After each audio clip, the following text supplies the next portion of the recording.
One of these days, I really want to try some of these dishes that they all make. I really want to try some of them. Like, Alice's dish she makes are so bizarre. But I wonder if it's really possible to make a dish like that. Like, shaped like that and all that. It just is so weird and unique. Like, some of the dishes in this series, I really do want to try. And I wonder if they're really all possible. And I want to ask all of you Chibits real quick.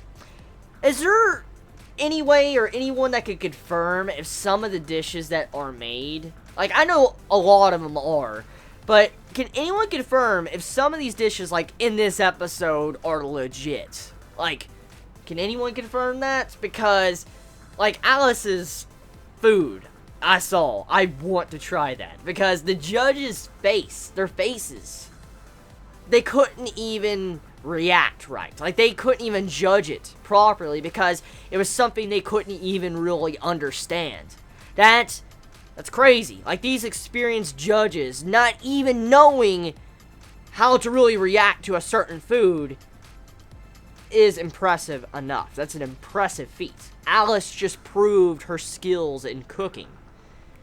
And it's not just her, though.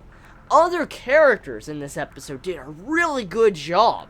Like the Aldini brothers. Damn, the food design, like the design in the Italian cuisine, looks so good. I want to try that. I want to try some of those because it looks so good and delicious. Like, getting to see the pasta, oh, it looks so good.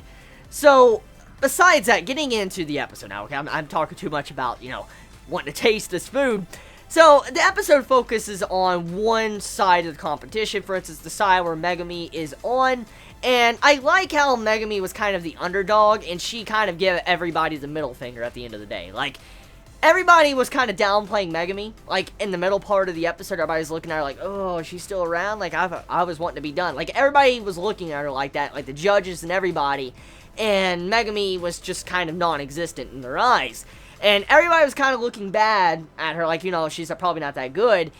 And then to see how, at the end of the episode, she pretty much middle-fingered everybody's like, yes, Megumi, man! I'm so glad she was able to stand on her own and cook and do good. That just goes to show you how skilled she is. Now, she didn't get #1 spot, which I thought was going to happen, but it did not happen, which I'm actually thankful for, because it shows you, in a realistic way, Megumi isn't the best, and she has a lot of improvements to get better, so that adds a goal in sight for Megumi as a character and a person. So, to see how she didn't reach the top, but she managed to make it into the finals, makes me very happy, just to see how her character, even though everybody was looking at her as if she was a piece of shit and she was an underdog, I'm glad she just gave them all the middle finger, and she did a very good job. Good job, Megumi. So besides her, everybody else. I will say, the Aldini brothers, I'm kind of sad one of them lost. I thought that, they would have both made it, but sadly enough, they didn't.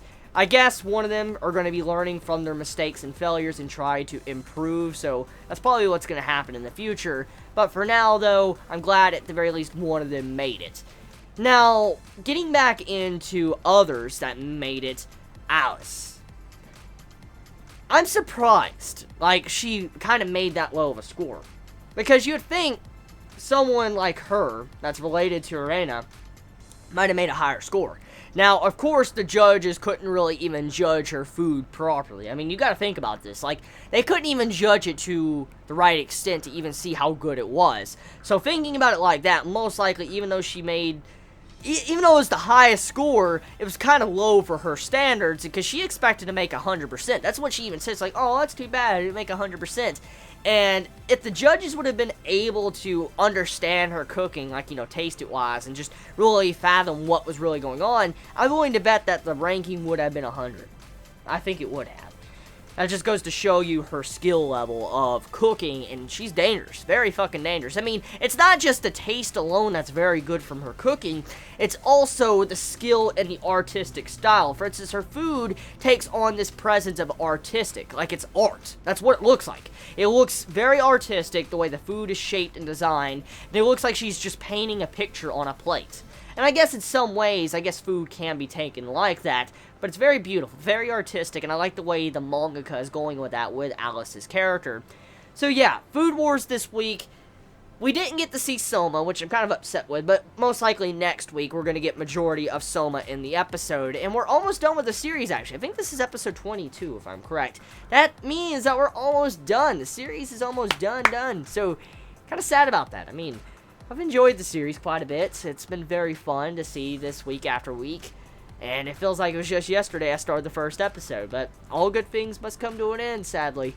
So tell me your thoughts in the comments below. How do you all feel about this week's episode of Food Wars? Did you enjoy it? Did you hate it? Let me know in the comments below. Please be safe. Chibi out.